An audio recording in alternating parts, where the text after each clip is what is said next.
Selamat pagi teman-teman. Nah, tema pada pagi hari ini adalah apakah teman-teman orang Kristen? Mari kita membaca Kisah Para Rasul pasal yang ke-11 ayat yang ke-26. Kisah 11 ayat 26 mengatakan, mereka tinggal bersama-sama dengan jemaat itu 1 tahun lamanya sambil mengajar banyak orang. Di Antioquia lah murid-murid itu untuk pertama kalinya disebut Kristen. Nah, tadi dalam tema sudah ada sebuah pertanyaan. Apakah teman-teman orang Kristen? Semua pasti menjawab, ya, saya adalah orang Kristen. Oke, mengapa kita disebut orang Kristen? Nah, begini teman-teman. Setelah Stefanus mati, tersebarlah semua pengikut-pengikut Kristus.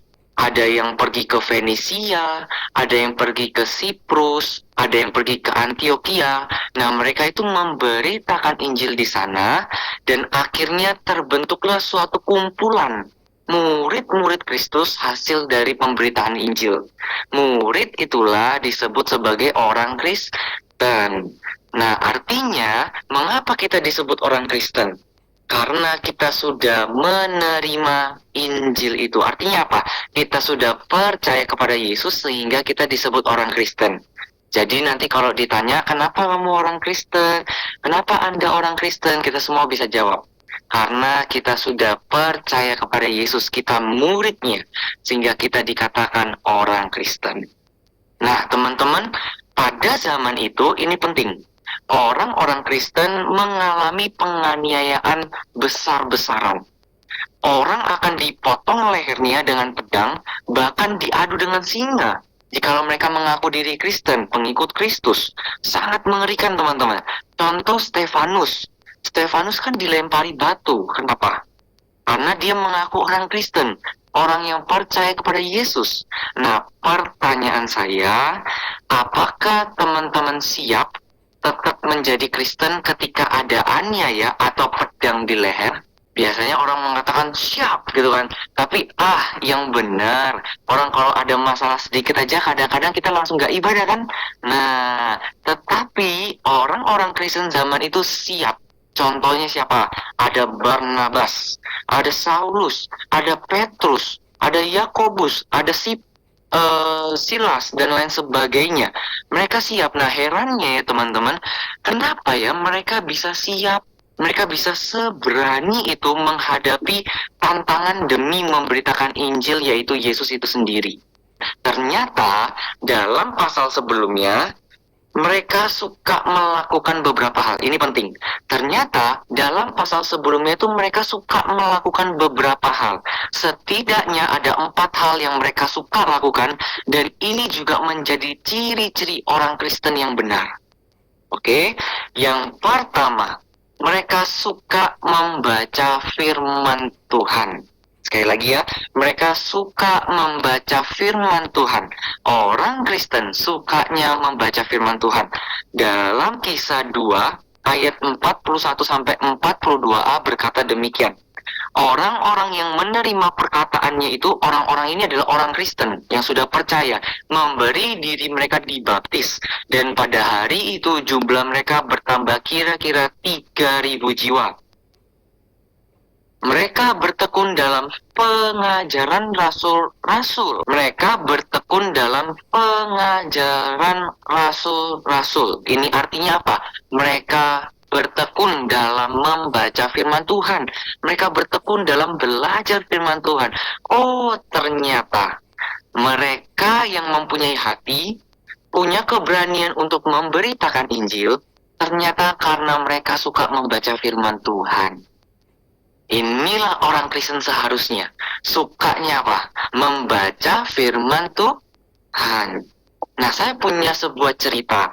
Ada seorang pemuda, dia itu datang ke sebuah toko buku. Nah, di toko buku itu dia melihat kok ada satu buku yang sangat tebal gitu kan. Luarannya cukup menarik, sangat tebal, dan karena dia sukanya baca buku, dia tuh hobi banget baca buku. Akhirnya dia belilah iseng. Dia beli buku itu, dia bayar, dan bungkusnya dibuka pada saat di rumah dan dia mulai membaca.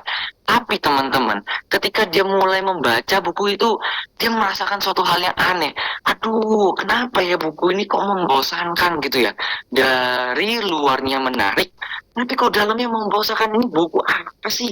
Kok ngomonginnya kayak gini, kayak gini? Aduh, akhirnya karena dia sudah beli, kan dia harus selesaiin kan? Wah, tapi teman-teman dia nggak sanggup menyelesaikan itu. Males dia akhirnya baca buku karena nggak menarik. Bagi dia nih, aduh, apa sih buku ini kayak nggak menarik sekali lah. Keesokan harinya, tiba-tiba dia ada undangan pesta ulang tahun temennya. Nah, ketika dia diundang, dia datang. Dan ketika dia datang di undangan itu, dia bertemu sama satu orang perempuan yang sangat cantik. Dan ketika dia melihat perempuan itu, dia langsung jatuh cinta, teman-teman. Jatuh cinta pada pandangan yang pertama, bahkan dia menaruh cintanya kepada perempuan itu. Singkat cerita, wah dia sangat terpesona, dia sangat mencintai, dan dia berkenalan, memberanikan diri. Dia berkenalan, namanya siapa, dan akhirnya teman-teman, setelah berkenalan, ternyata perempuan itu adalah penulis buku yang barusan dia beli kemarin itu, yang bukunya membosankan, yang dia bilang, waduh, setelah dia tahu ternyata perempuan itu penulisnya, karena dia cinta sama penulisnya, akhirnya dia kembali ke rumah, dia baca buku itu dengan bersemangat, bahkan dia bilang, wah ternyata isinya sangat menarik gitu kan.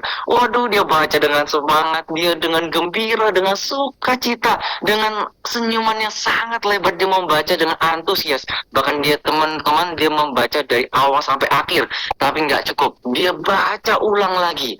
Nah, apa makna dari cerita ini? Apakah teman-teman mencintai Yesus? Kalau teman-teman mencintai Yesus, seharusnya teman-teman juga suka membaca surat cintanya, yaitu apa? Firman Tuhan, Alkitab. Jangan-jangan teman-teman tidak membaca firman Tuhan setiap harinya, karena apa? Ya karena memang teman-teman tidak mencintai Yesus. Nah ini bahaya. Nah, dari poin yang pertama ini kita belajar bahwa orang Kristen sukanya adalah membaca firman Tuhan. Yang kedua, mereka, orang-orang pada zaman itu sukanya tuh berkumpul. Berkumpul tuh ngapain? Berkumpul untuk apa? Bersekutu. Berkumpul untuk beribadah dan berdoa. Nah, di sini kita lanjutkan ya. Mereka bertekun dalam pengajaran rasul-rasul dan apa? Dan dalam persekutuan. Dan mereka selalu berkumpul untuk memecahkan roti dan berdoa. Nah, bahkan di ayat 46 itu dikatakan dengan bertekun dan sehati mereka berkumpul tiap-tiap hari dalam rumah ibadah. Mereka memecahkan roti dan sebagainya. 47 sambil memuji Allah. Ternyata orang-orang zaman itu suka berkumpul untuk beribadah. Mereka suka bersekutu, mereka suka berdoa, mereka sukanya memuji Tuhan sehingga mereka menjadi siap dan kuat melakukan misi Kristus itu. Tidak heran ketika kita semua bersekutu, kita semua berdoa, kita semua beribadah, pasti ada pertumbuhan iman yang semakin membuat teman-teman rindu untuk memberitakan Injil. Nah, inilah ciri-ciri orang Kristen yang kedua, sukanya berkumpul untuk apa? Untuk bersekutu.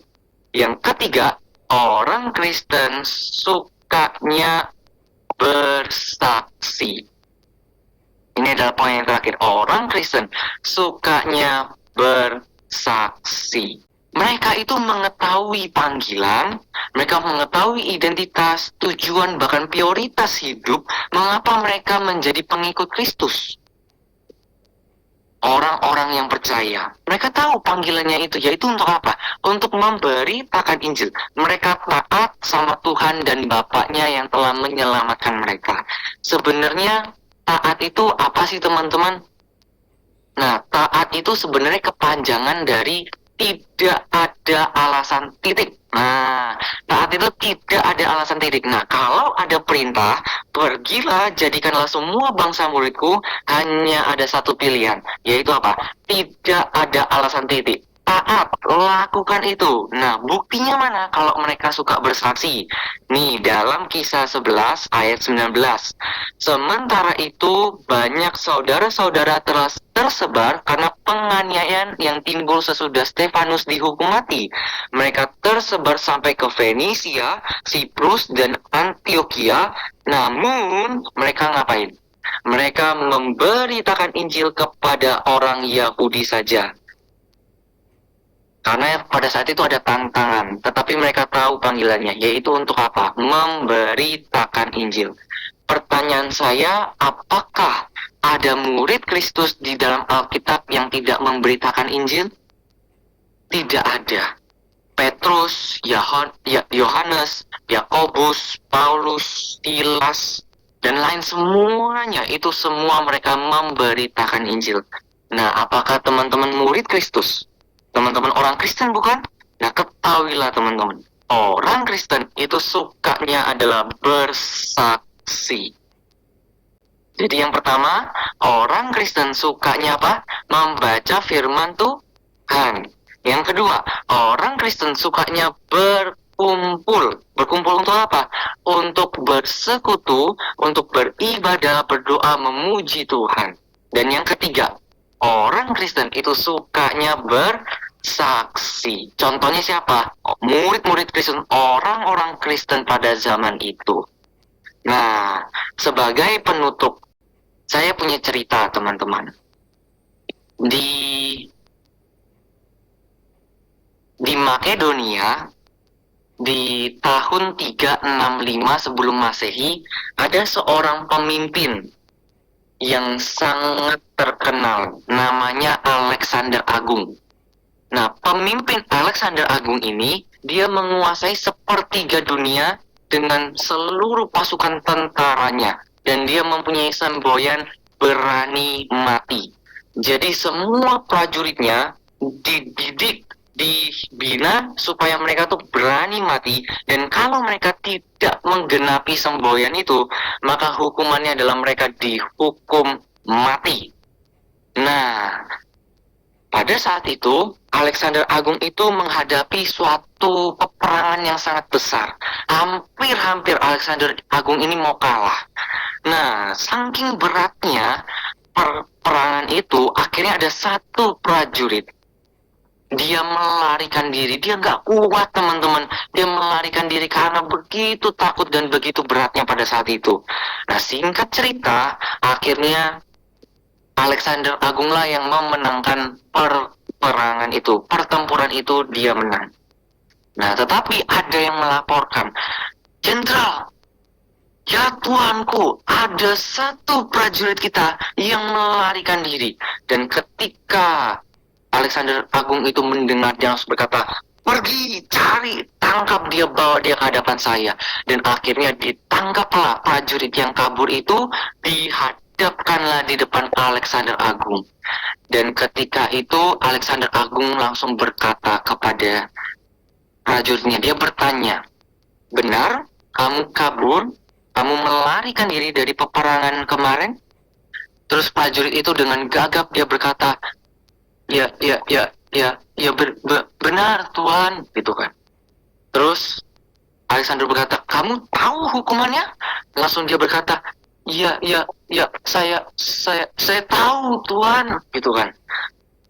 Tapi sebelum itu Alexander Agung berkata, sebelum saya menghukum kamu, saya mau tahu siapa namamu, gitu kan.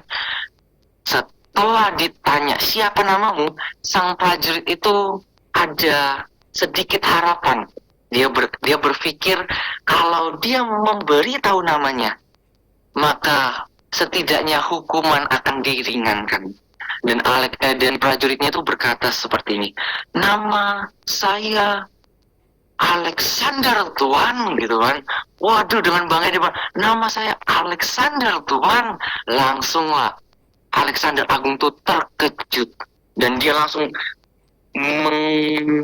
menyekik kerahnya, dan dia mengangkat kerahnya ke sang prajurit itu. Dia berkata seperti ini, hanya ada dua pilihan, ubah namamu atau ubah sikap sikapmu. Wah, hanya ada dua pilihan teman.